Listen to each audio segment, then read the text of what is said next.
Hi guys, it's time for a musical behavior lesson.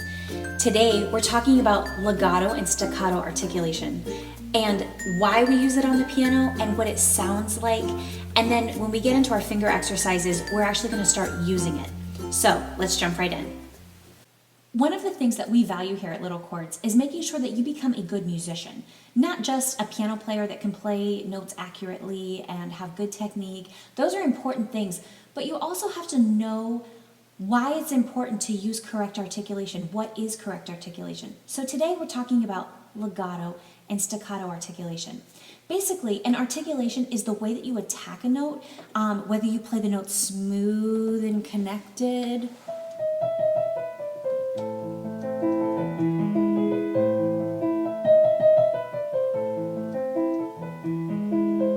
so that when you have a continual sound and there's really no separation between the note, or a staccato sound, which is where you have a separation between the note, like this.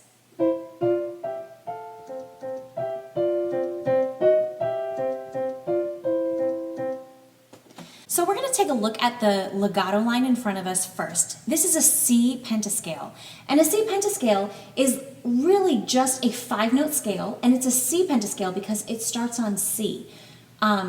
And so that's where our ears are going to say, hey, I'm home.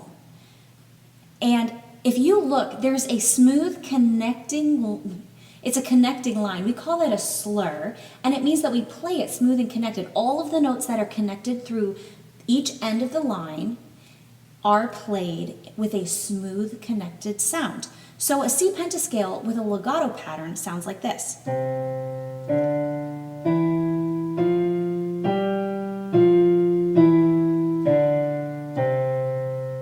And when I'm articulating it, it just means that before I can pick up one finger, I have to put the other finger down so that I have constant sound. If I pick my finger up, the sound stops. Now we're moving on to a staccato pattern. And staccato really means detached. I've heard some people explain staccato as a short note. It doesn't necessarily mean a short note, and you don't really want like an attack.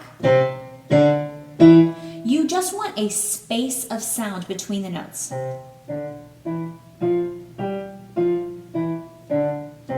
So the notes still are going to sound even, but there is a definite space between each note. So what does staccato look like in music? As you can see in front of me, there's a note head, and there's like a period right over top of the note head.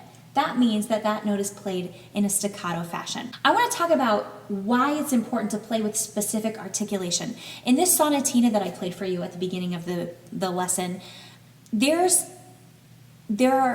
first line is set up with staccato notes, but then there are tenuto notes.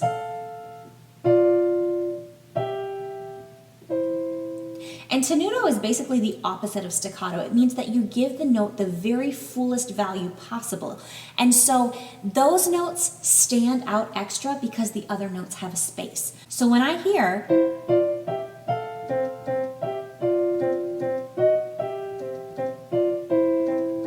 it's a way of making that long note stand out without me having to accent it. I don't want to attack the note in a stronger, more forceful way. I just want that note to stand out, and it stands out because of the length of it. We call that an agogic accent. So if I played everything, same tempo, but I didn't play any of the articulation,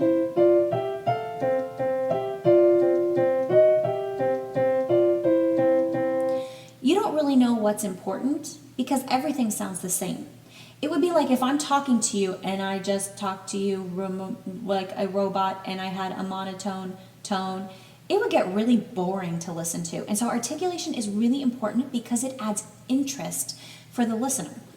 So if I play this with the correct articulation,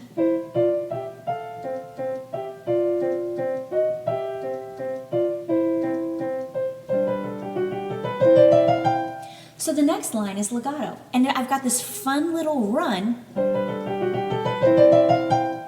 and all of those notes are nice and smooth and connected, and they stand out in a special way too because everything before it was short except for those really important notes that were highlighted. So articulation is a really fun way to make music interesting to play and really important and interesting to listen to. Our finger exercise today actually breaks down how to play a legato and a staccato articulation. And we're going to keep that articulation pattern in our finger exercises moving forward because you really need to be able to master this skill. So jump over to that finger exercise, practice away, and I'll see you here tomorrow for our listening lesson.